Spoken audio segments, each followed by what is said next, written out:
Scattered showers stick around today, but another big warm-up is on the way when triple-digit heat returns. We received a call of a possible active shooter. There was an exchange of gunfire. A woman and 2 law enforcement officers shot near the Wilson County Courthouse. Why law enforcement says this could be an act of revenge. Chemical contamination. A new audit shows the state agency responsible for monitoring former landfill sites is way behind. We'll show you why. Lots to talk about tonight. A possible revenge shooting in Wilson. Why they keep finding lead in public parks. And later in the show, we talk data centers. Glad you are joining us here at 7 o'clock on this Monday. Of course, this is the newscast that wants you to be a part of it. Here's our email address, 7 p.m. at WRAL.com. Pull out your phone, open the email app, send us a message. Tell us what you want to see on the news. First up, a live look at Southern Pines. Not the best day to hit the links. No. I don't think. A little bit of rain coming down right now as we take a look. We've seen some pretty consistent rain across our area today. Kat, the summer weather in full swing these days, as they typically are. Not quite as hot and humid today. It was a little bit more comfortable, but it sounds like we're going to be getting warmer tomorrow. Yeah, we've got upper 90s coming this week, so get ready. The heat's coming back, but it was a nice break from the brutal heat today. Pinehurst seeing some rain right now, as is most of Moore County. The rain filling in for the Sandhills, some very light rain around Pittsboro and Jordan Lake, and this is slowly drifting towards Sanford. We saw these storms develop earlier to our southwest, and they just sat there and didn't move for a while. They have finally started moving our way a little bit. This is bringing some rain to the area. It's a steadier rain in the Sandhills and the western part of our viewing area. However, it is not terribly heavy. We need the rain still. When you look at our rainfall estimates over the past 3 days, it's been sink or swim. Very low totals up in the northwestern part of our viewing area from Durham, Roxborough, Henderson, and Chapel Hill. Less than 1/4 of an inch. Over an inch in Raleigh, about an inch in Fayetteville. Smithfield had about 3 inches of rain along with Goldsboro. The thing is, we still need over 1 foot of rain to actually end the drought. We'll talk more about this coming up. Okay, thank you, Kat. Now let's move to the big breaking news story tonight, a shooting at the Wilson County Courthouse. This is video of the suspect arrested after a shootout with law enforcement. 2 officers were hit. 21-year-old Abdul Mustafa is charged with attempted first-degree murder. Investigators tell us this is the woman he shot, 19-year-old Latoya Lucas. She's now in critical condition. She's charged in connection to a shooting last month when a 16-year-old was killed. A different person is accused of pulling the trigger in that case, but still investigators believe today's shooting might have been about getting revenge. They still need to figure out how Mustafa is connected to it all. He's expected in court tomorrow. In the meantime, we send things out to WRAL's Heidi Kirk in Wilson tonight. Heidi, you spoke to a woman who witnessed the chaos firsthand. Well, and Ashley, Tawana Burns, the woman who you just referenced, worked in this building right here behind me. She saw it all play out, and I want to give you a sense of just how close we are to the courthouse. I mean, look, here we are. This is the very spot where Latoya Lucas was shot, right there on those stairs. But here is what is even more remarkable. Go ahead and take a look at this video on your screen. This is the video from the office where Burns works every single day. She says she loves this view, but today it was a very different scene. She says she was working there at a table near that window that you saw. She heard multiple gunshots ring out. She ran to the window, saw all of this unfolding, including this 19-year-old girl laying there on those steps. She says she ran down the stairs all the way to the courthouse, sat down next to Lucas, and walked her through everything that was going on as she assessed her injuries. She said what motivated her to do this was that Lucas seemed to be a similar age to her own children. And I just reached down to her. You know what I'm saying? That's someone's baby laying down there. There was no one else. And I just told her, I said, my name is T. I'm here. You're going to feel me touching you. Just calm down. And she was like trying to get up, gasping. You could tell she was scared. Just awful. And here's something that also sticks with me. She said that she actually wrote on her own forearm the location of every gunshot wound that Lucas had to make sure she could provide that information to EMS. She said she sat with her for several minutes until they ultimately arrived. Now, we're working to get an update on her condition. We do know that she went into surgery and was in critical condition after all of this. Of course, the deputy and the police officer involved here suffered minor injuries. They are expected to be okay. Ashley. It's incredible how calm this witness was throughout these chaotic moments. You also spoke with Wilson Mayor Carlton Stevens this afternoon. What was his reaction to this? Well, you know, he's been in office since 2019. He says he's never seen anything like this happening right here in downtown Wilson. Just, again, extremely remarkable to watch all of this unfold in a town that he knows and loves. Now, something that did stick with me from our conversation, he said he's going to be working with the sheriff to assess exactly what happened here and figure out if they need to have more safety protocols here in place at the courthouse. Of course, it's a story we'll continue to be on top of. Heidi Kirk, WRAL News, live in downtown Wilson. Heidi, thank you. A report from the state auditor's office says the people in charge of inspecting former landfills in North Carolina are way behind schedule. And this is an important thing. It's important work because many of those places have been converted now into public parks. And in some cases, lead has been found in those parks. So why aren't inspections happening faster? Monica Casey explains for WRAL Investigates. Of the 688 former landfill sites on NCDEQ's list to monitor, 534 of them have not been monitored. That's about 78% of sites not being studied.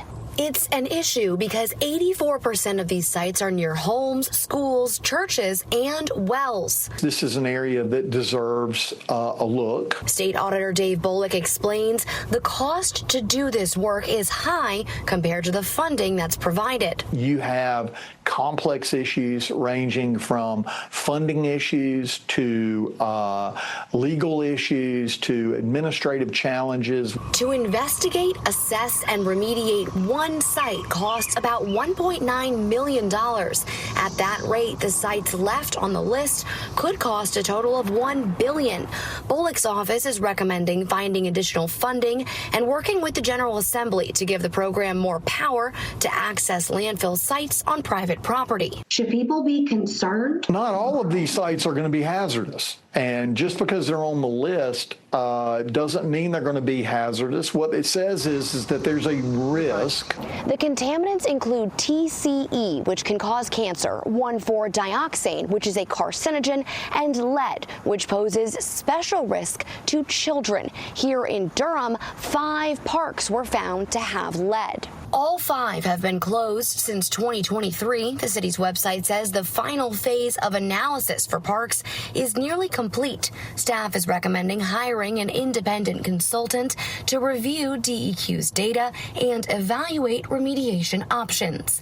In Durham, Monica Casey, WRAL News. Important stuff. And you might hear this story and think, wait, why again are they building on top of all these landfills and putting parks there? So you heard Monica, they have hundreds of sites that they need to study, and many of them are near homes and near schools. Why would they build there in the first place? Actually, this is all very common.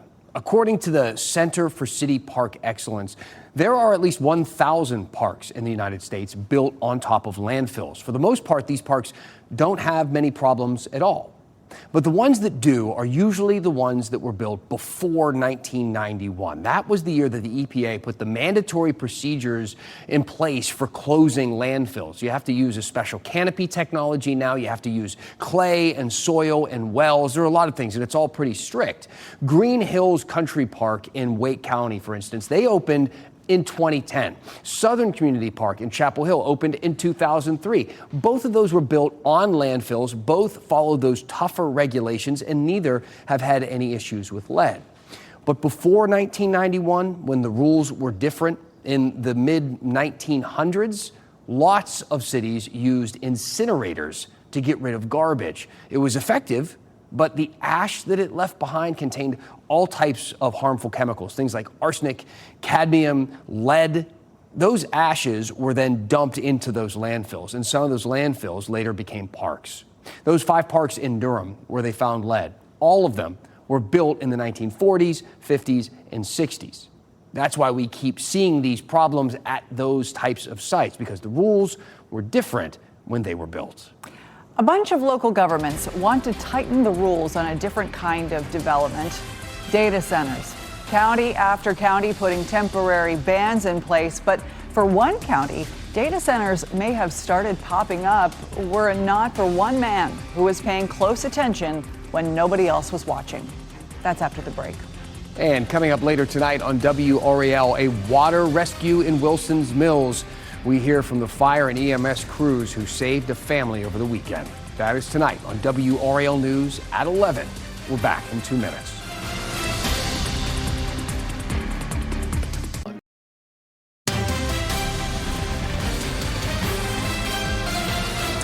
Well, another data center proposal bites the dust. In Edgecombe County, the plan to build a $20 billion data center is not moving forward.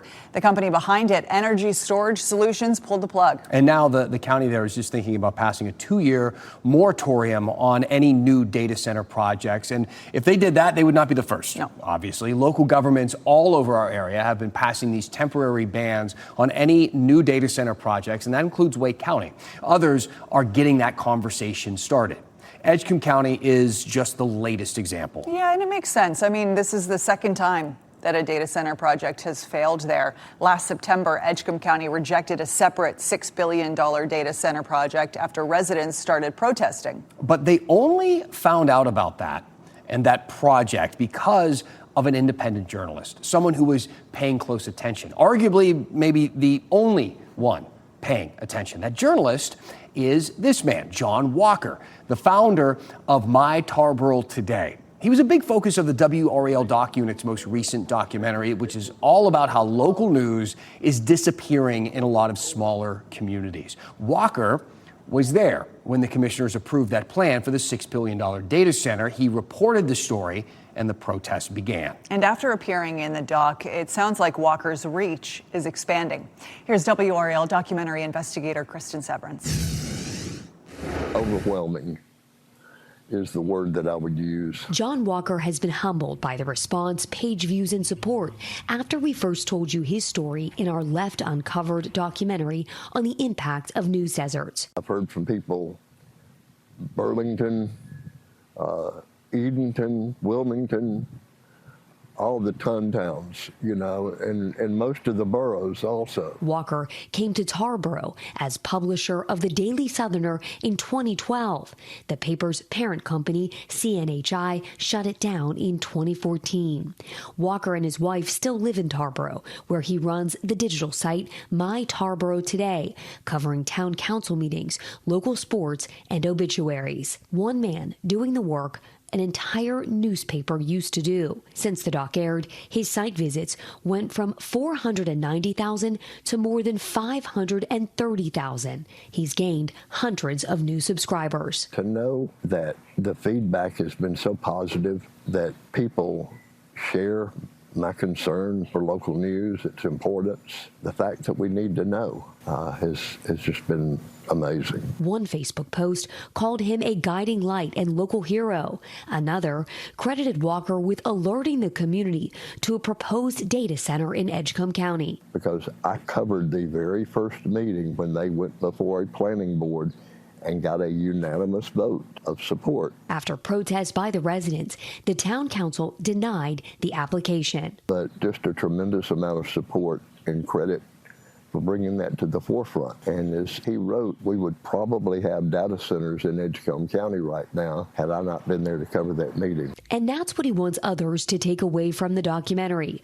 Walker covers these things because he cares about the community. He wants the community to get involved, go to meetings, and care too. I'm a tax-paying citizen who goes into these meetings and takes notes and then regurgitates it to the community because the community's not in those rooms. I can't tell you the number of public hearings I've attended over my career where there was no public present, where there was no public voice, and after something passed, people wanted to be upset.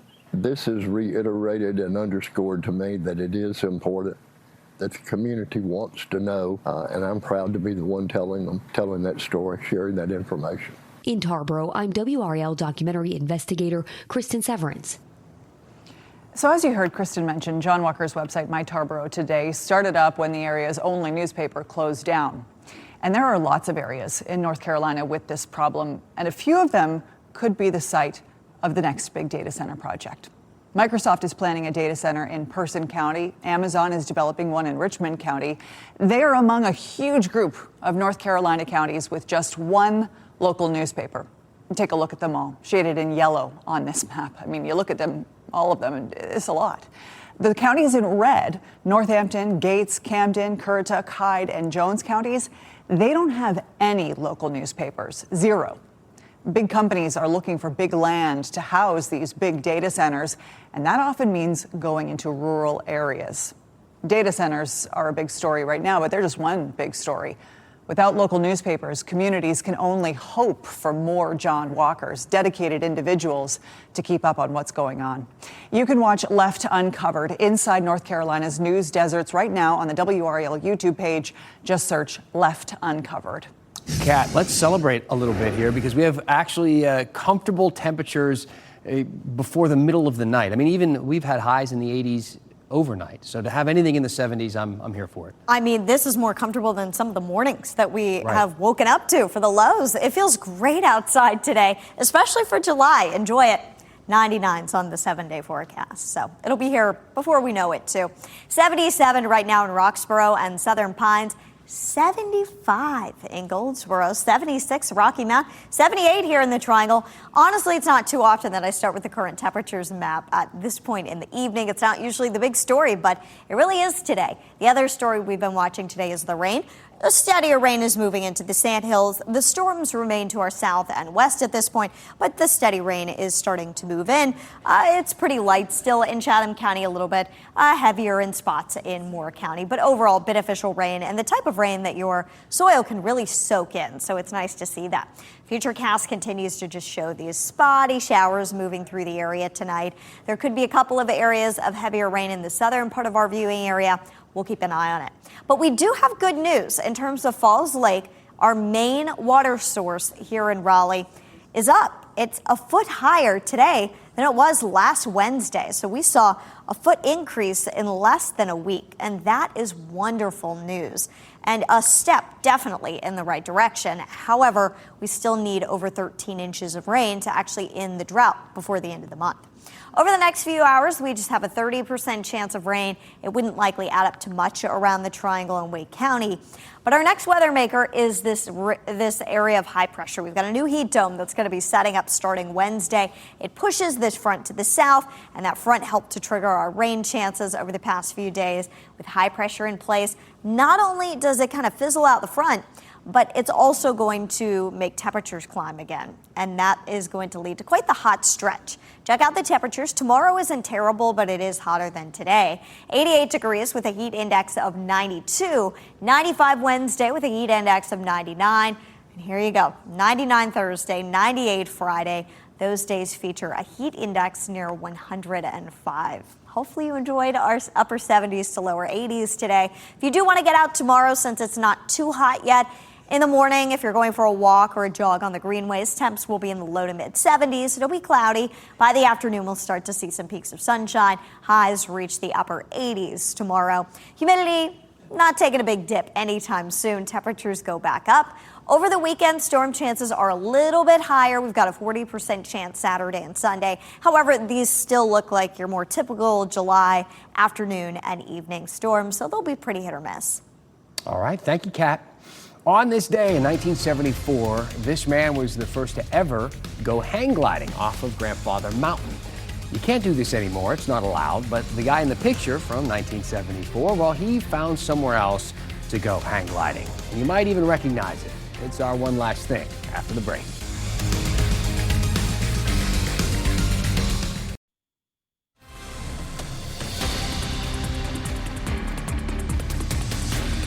One last thing. Today marks a bit of a strange anniversary in North Carolina history. It was on this day 52 years ago. A man leapt off the high rock at the top of Grandfather Mountain, the very first person to hang glide from its peak. This is a picture from that day in 1974. John Harris climbed up the mountain with his glider. He jumped and flew 1,500 feet, landing safely on the golf course below. Oh, it gives me chills thinking about it. Hang gliding quickly became a thing at Grandfather Mountain. They held the U.S. Open hang gliding tournament there until 1986. But after that, hang gliding was then banned from the mountain. Too many accidents. It's the way that works. It was and is an extremely dangerous thing to do. But that didn't stop John Harris. He started a hang gliding business at the Outer Banks in Kitty Hawk, where the Wright brothers took flight for the very first time. Our Tar Heel traveler spoke to John Harris about this a few years back. Here's a quick clip from that story. This is it, Kitty Hawk kites. Did you feel like you were really kind of going out on a limb? I didn't know what I was doing, that's for sure. What he did know in his youth was that he loved to glide. Loved it the first time he set foot on the sand at Jockey's Ridge. I thought, golly, this is even better than I imagined. People are going to love this. And so he took a chance. But would he do this again if he could? I was the first to fly Grandfather Mountain in 1974. It's 400 feet straight down. Were you nervous? Yeah, I was scared to death. But sometimes you just have to take that leap. I still love it. It's been a lot of fun. You know what? There's something for everybody out there, and there are some things that are for not for you. You know what I mean? Yeah. Flying, you can watch it. I'm a ground guy. There you go. I'm like it on the ground. Hey, 7 p.m. at WRAL.com is the email. Lots of people writing in about cyclospora. Yeah, we're going to tackle that subject tomorrow. A lot that we can talk about, right? How you try to prevent yourself from getting that. Wasn't even in the show tonight, but it's something we'll cover because you want to see it covered. That's how the email works. So please keep sending them in. 7 p.m. at WRAL.com. Have a good one.